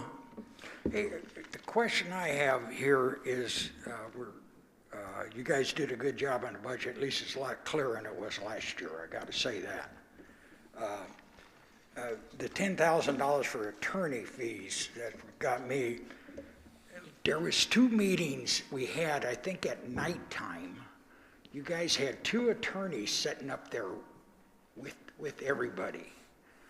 Don't you think that's kind of an overkill to increase the budget 10,000 and then have them attorneys sitting up there all day long? And another thing is, when the budget went up 3% this year, I think it was, right? Is that right? $3. $3. From last year to this year. The current budget that we're working on. Went up 3%, right? No, $3 last year. Okay, no, not the dues. The management company went up 3%. No, not last year. Not last year. No, this year. Yeah, this year was the Yeah, contract. but the fee for writing checks went up last year too. Is it 3% going up again on writing the checks this year? I don't think so. I, We'll have, the schedule of fees are part and of the then contract. if that's the case, where does that money comes out for writing all the checks? Where is it on the budget list, or what line item?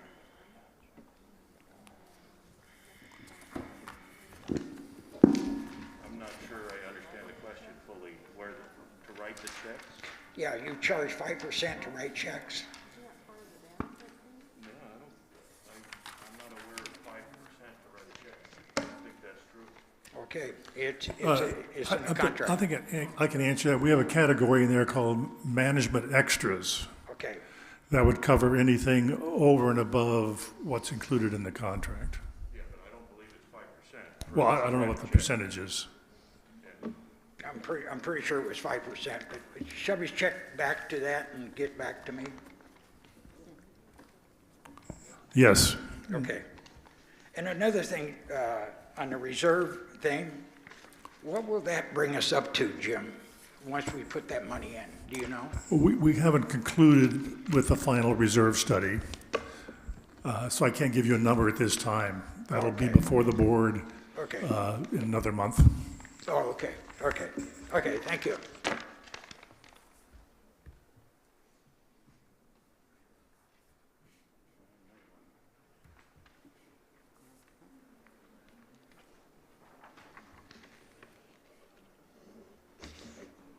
My name is Keith Manley. I live at 24163 Via Llano. I'd like to discuss GL code 4590, it appears here, which is the golf course settlement account.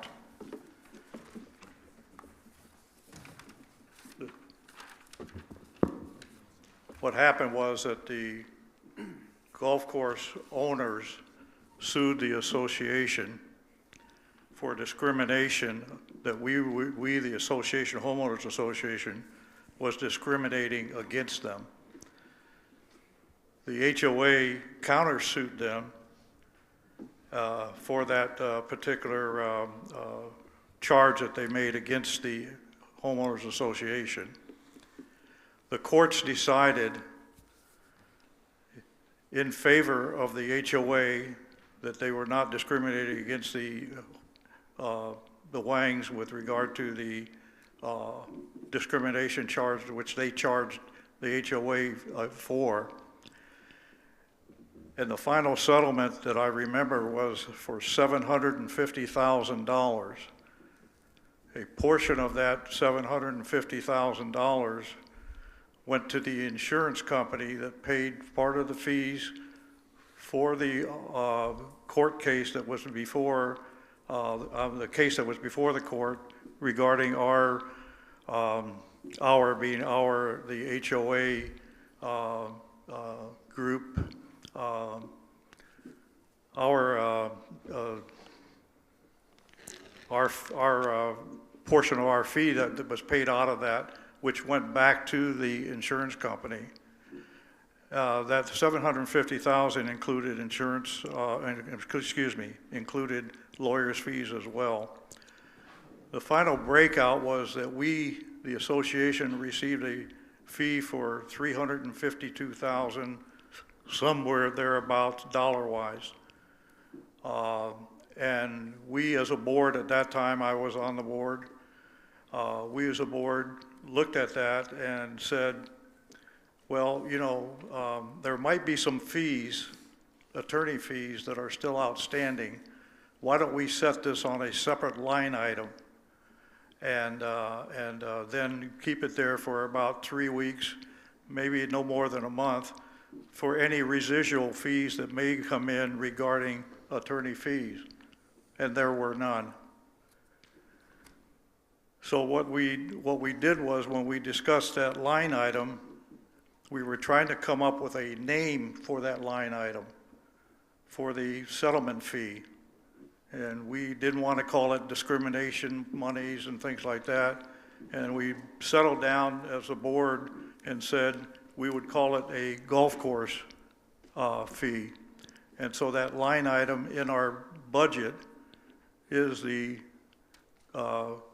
golf course fee for that settlement that was made for the discrimination case from the golf course. That was about 3 years ago that we talked about that, and I'm surprised to see that that line item is still in the regular budget as the golf course settlement fee, and is being used for the golf course committees and whatnot, and we're paying money out of that. That line item was, as I said earlier, was only supposed to be there temporarily. And after that temporary period, it was to go into the regular fund of the association, which never happened. I would like to see that line item be placed in the remaining funds in there, be replaced into the regular HOA association funds to use not only for golf course, but for other projects that we have. That there are times that I hear that we cannot finance things because we don't have money. And I think that somebody has decided that they wanted to keep that line item as a golf course pool to be able to use that strictly for golf course things. And that was not the intent of it when we received that money and set up that account. So I'd like the budget committee and our treasurer, Jim Nash, to take a look at that and see if we can't move that back, that funds out of that line item and move it into the regular fund of the HOA. Thank you.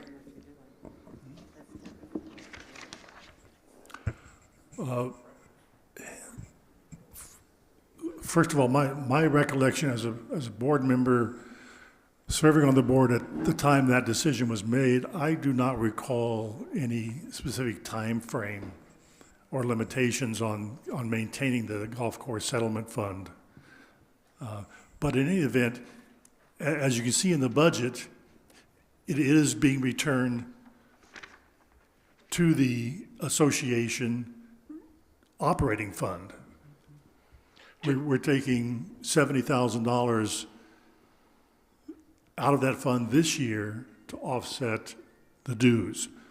So it's doing exactly what you wanted it to do, and that's to use it for other purposes other than technically golf course.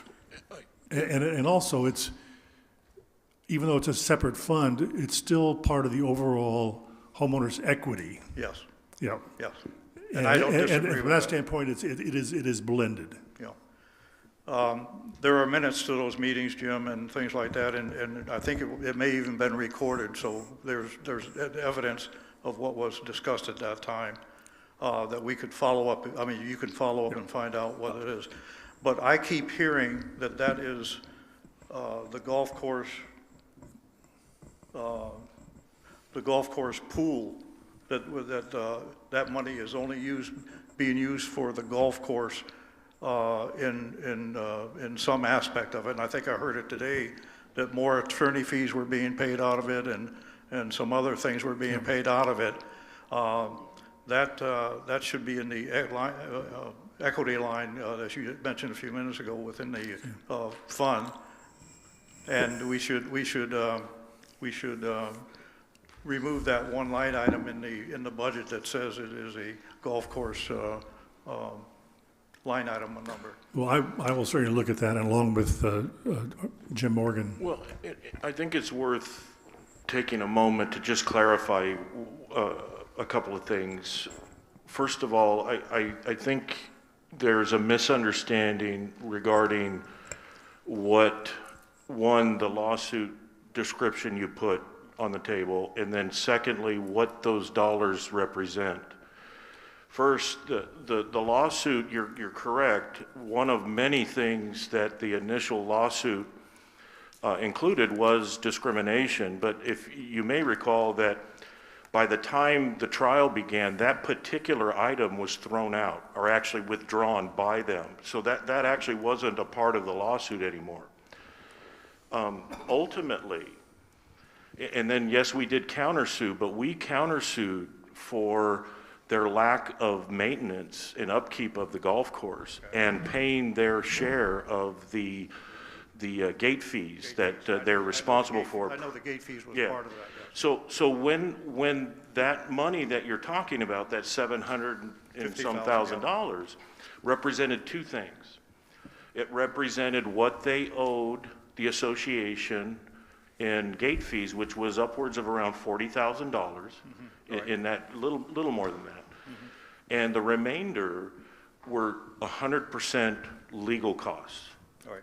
So there was no award of damages or anything like that other than what was incurred by way of the attorney's fees. So when the board received that money, there was a discussion by the board, and ultimately based on recommendation made by one of the board members, that they separate the funds that were replenishing or paying for the gate fees that were owed, that be dropped into the general operating fund to the bottom line. The remainder of the money that we, after the insurance company took what they settled for, the remainder was about $350,000. The board had determined that, hey, this litigation is not over. We've already taken a lot of money from our homeowners to pay for litigation. Exactly. Let's put this money aside and use it to offset future legal costs. So what they've done for the last 2 years, not including this proposed budget, they used a portion to offset 2 years ago, and you paid a little bit out of your pocket to help pay for litigation. But this last year, the current budget we're in now, the $135,000 number up there, they used 100% of that money out of that settlement fund, so it doesn't hit your pocketbook. So and the reason for that is they didn't believe it was kicking a can down the road, so to speak, because anytime you use surplus funds, you're taking an actual cost and you're deferring it for a later date that's going to impact you later. So using it for litigation, we thought that's a short-term, hopefully, expense. Hopefully we see light at the end of the tunnel. So let's start really using 100% of that, whatever the proposed cost for litigation is going to be. Let's use that to offset, and let's not ask the homeowners to put more money out for that.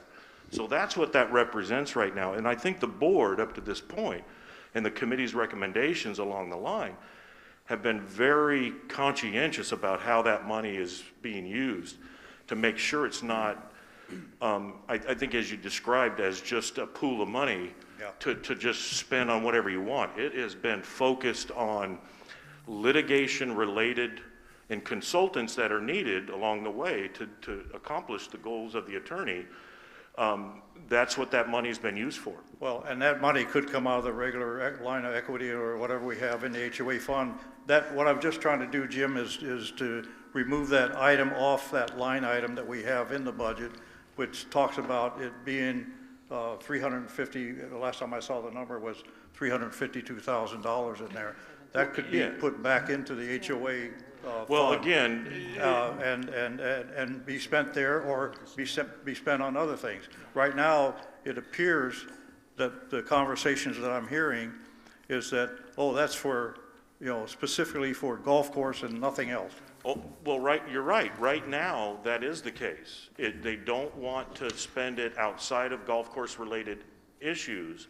But again, as I mentioned, we're hoping there's light at the end of the tunnel here. And if there's money left over in that account after all is said and done, you're absolutely right. That just drops into the general side of the operating. Right. So it becomes equity, and yes, it can be used to fund other things. When do we reach that point, I guess? Until this is we're hoping within the next few months we're going to be really looking at the end of this, but none of that is a guarantee yet. Okay. But yes. Just for clarity, if you look at the expenses line under legal cost, directed to those two lawsuits that we have, is $60,000. A like amount is shown in revenue of $60,000 that's coming out of that settlement amount on the balance sheet. You may not have heard me when I started my conversation, but I'll repeat it again. When we first received that money, we put that money in a separate line item. It's still in a separate line item. Wait a minute, and identified it to be there for only about 2 or 3 weeks based on any other legal fees which may result from that particular case that they settled. That was what we did at that time. Yeah, and what has been used this year to fund that litigation line is almost $4. It's $3.94 per unit per month that we're not putting in the increase of your assessment this year. It's being taken out of that account instead. I think if I looked at the 2021 budget where that Gulf Force funds are listed, it still has something like $352,000 in it, but I don't see any money being deducted from it. Well, it's being, go ahead, sorry. As of December, I've got the financial statement in front of me, it's now $217,000. Okay, but the last one that I saw was the 21-20 budget. There's money has been taken out of that, as Jim has mentioned. And that's all I have to go by, I mean, that's what I'm looking at. Thank you for your time. I think there's a bottom line to this. Either the money comes out of that fund or we have to increase our maintenance fees to pay for those funds. We pay It's it going to be one way or paid one way or another. the other. I understand Yeah, that, Joanne. Yeah.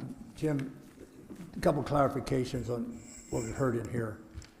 I'll respond to the golf one first. Is our lawyers certainly advised the board that due to continuing costs, that we just didn't take the whole thing and transfer it over. So it would be kept nice and clean. And I think the board has done that. And that probably means, to my good friend Keith, that a subsequent board probably took that recommendation. So I'll just leave it at that. The second one was, there was a gentleman here that asked about contracts, the 3-year contracts. I don't know whether that person is still here or not. I want to clarify the answer, and I was sitting all the way down here and I didn't hear it, and I want to make sure we're up front. When a contract expires of the 3 years, it does not mean we go out for bids. So I'm sorry if that gentleman left with that impression, because that's a wrong impression. A number of times, the way that we have the 3 major contracts now, a number of years ago, every year the board had to spend time putting out RFPs, and we were doing all 3 contracts every single year for a massive amount, I won't use of wasted time, but just, so a number of years ago, the board decided to go to what they call 3-year rolling contracts. So maintenance is associate is one year, the next year it might be landscaping, and the 3rd year is security. The point of it being, let me use management if I may, and we may all disagree with how it's done. So when management, every year we should be evaluating, each year we're only looking at one to decide whether we're going to hire them back or not. But the other 2 we should be evaluating every year. Are you doing a good job? And if there's a problem, bring it up and let's get it settled. So let's use Associa as an example. Let's assume that 3 years ago, let's use 2020, Associa, we did their contract. We gave them 3 years. At the end of the first year, if everything is great, we roll the 3 over, which means now they have a 1st, 2nd, and 3rd new year. So we don't go out to bid. If at the end, so the first year, let's say there's a couple problems, we tell them. Now at the end of the 2nd year, when we evaluate whether we're going to go to that 3rd year and beyond, that's the year that if there are problems, we tell them, your 3rd year is basically a probation year and you're probably not going to be back. At that point, yes, we would go out and get bids. Now let me go back and say one other thing. The colony, for all extent and purposes, and Jim Morgan and all the board knows this, and those of you in the audience, Darrell and Keith and Tom Brack and a couple others have been on the board. We're finding difficulty right now getting 3 bids for anything that we do. Some of it is COVID, some of it is the workforce, some of it is a lot of other reasons. But some of it is the same people that we go back to year after year on an RFP, and they don't get the contract. They think there's no sense of bidding anymore, that we're always going to give it to the same person. So they no longer bid. So now we're not getting 3 bids for everything we do. We're getting 1. So that's one of the reasons that every year you can't go out to bid on all these things, because pretty soon everybody says, well, why should I put it in? You're going to give it to Associate anyway, or you're going to give it to EC. So that's just a little bit of a background, but I had to clear up. We do not necessarily go out for that 1 contract every year, and I didn't want to leave that as a false impression.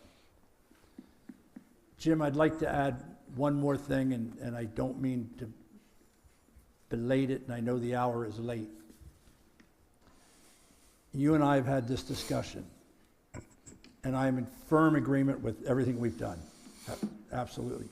But I think when we use the word a balanced budget, to some people it may have a different reference. Right now, we are using, let's say, a portion of equity in order to balance the budget. That is not a true balanced budget. A true balanced budget is what the dues would meet what we are doing. And we've had that discussion, and I'm the first to agree that yes, if we were to have a true balanced budget, it probably would have been a $20 or $21 increase. You and I have had this discussion. My question has been, and you've been very great, is at what time going down the road will we have a true balanced budget? Could be 3 years, 4 years, 5 years, because at some point, that line we're using is going to dry up. And my concern is that when that happens, is it easier each year, like just as an example this year, to have gone to $16 and put that in there, and next year 17, say, or next whatever it is. And over the period of 3 or 4 years, we are finally at a balanced budget, rather than suddenly 5 years from now, if that fund dries up and we say, okay, we're going to have a cost of increase, let's say $5, but now we've got to put another $5 or $6 in there to make it a true budget. That's my concern, and it's my concern going down. But I applaud that what we're doing now, but I have a concern when that piper has to be fed.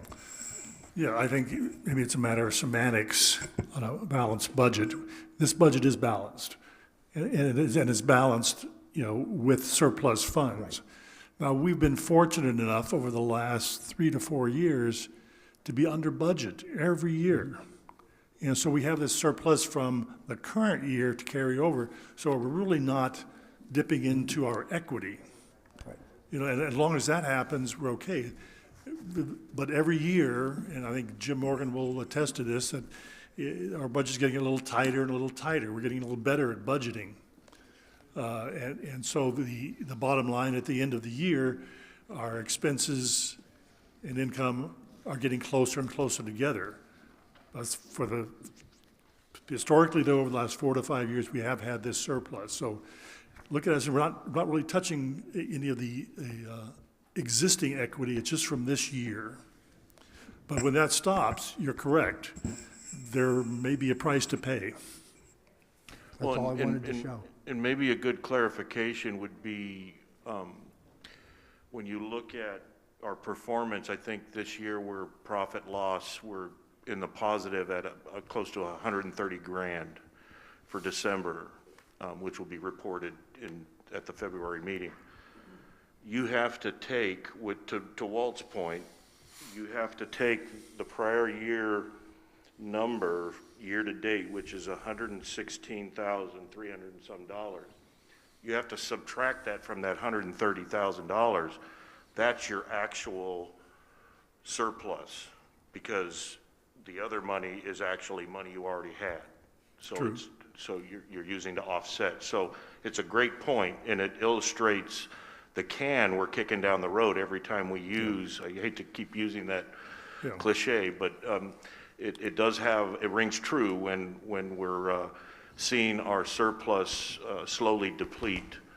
And luckily, we're still able to maintain our safety net, which is of the utmost importance. But it's a good point. Thank you. To wrap it up, I appreciate everybody's attendance here tonight. You're sitting through an hour and a half of our presentation, and I appreciate all the comments that were made. And there's no other comments or questions. That concludes our part of the meeting. Please. We have a motion to adjourn. And second? Okay. The board, yes? Thank you. Thank you all for coming. Thank you for those that are watching.